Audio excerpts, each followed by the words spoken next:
Promouvoir l'égalité, la diversité et la tolérance, c'était l'objectif de cette journée mondiale contre le racisme. Hélène Maman et Frédéric Siruli y ont assisté. Reportage à Cannes.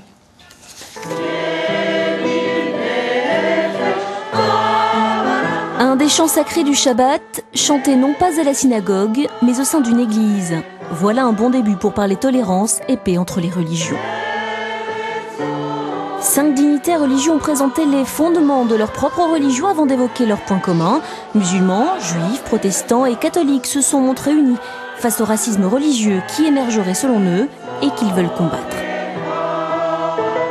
Et souvent, les religions sont utilisées pour affirmer une identité contre les autres. Ce n'est pas donc tellement une question de dispute théologique entre religions. C'est simplement un problème économique, identitaire. L'intolérance, en fait, se sert de la religion pour se créer un prétexte pour ne pas accepter l'autre.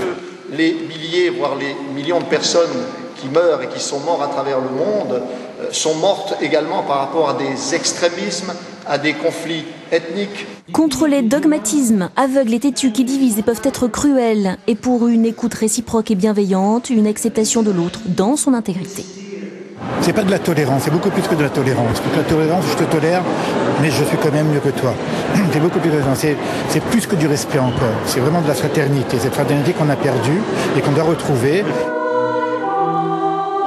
La journée internationale pour l'élimination de la discrimination raciale commémore le 21 mars 1960 où à Sharperville, en Afrique du Sud, la police avait tué 69 personnes lors d'une manifestation pacifique contre les lois imposées par l'apartheid.